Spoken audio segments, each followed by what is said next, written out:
Hi, this is David Frayne, the editor of Tools of the Trade. I'm at the World of Concrete with Terry Turk at the Metabo booth. He's going to show us a dust collecting vacuum.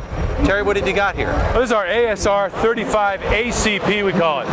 It's ACP. It has an automatic cleaning function in the vacuum. First, it's 9 gallons. It's an 11 amp motor. It has 130 CFM of airflow. You have several different settings on top. First, we have a control for the motor, and that's used when you're using a small tool here on the outlet.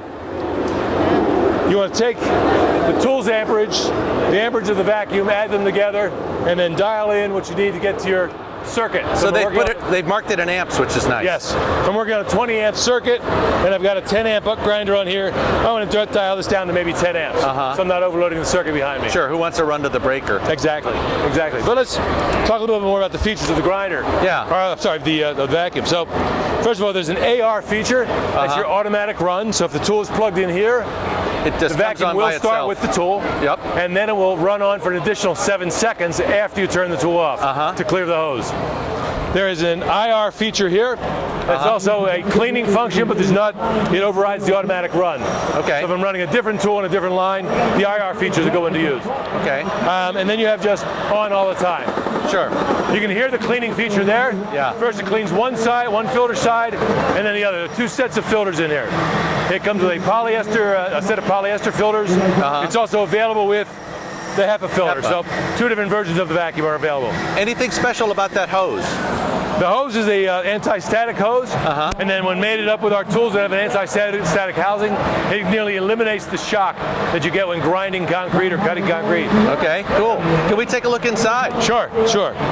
So 2 things we can do to get inside. I've got to grab a quarter here. Hang on one sec.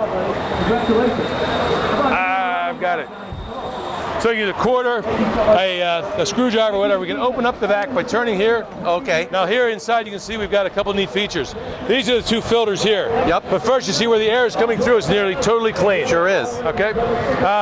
You have contacts here and then contacts here. So if you're using it in a wet-dry application, once the water reaches the contacts inside, it shuts the vacuum down. So you don't suck water into so you're not going to suck water through the filters or into the motor. Yeah. Okay. Nice there. Here's the filters are easily interchangeable. Here. Okay. They're sealed. You can flip this back down. Up. You heard the cleaning function. That's right here. We have 2 contacts and 2 contacts here for the electromagnetic cleaning function. So what do they beat it, or how do they make that? It shakes the filter. Okay. Yep. Okay. So you could use that with really fine powder and dust that, in the old days would just jam a bag or filter up right away. Internally, the tool, the vacuum comes with a polyethylene bag for collection. And there's also a zip tie on that bag, so I can take anything that's in there, bring the bag up, tie it off, and take it off to the trash can. So you could use slurry or something in there if you wanted to go wet. Yes.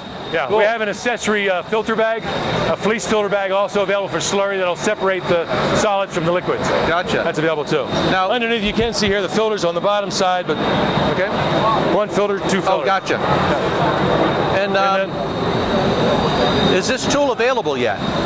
This vacuum is available now. It's in the market. And ballpark, what's it go for? Ballpark price in the non-HEPA version, we are high 400s. In the HEPA version, say high 500s.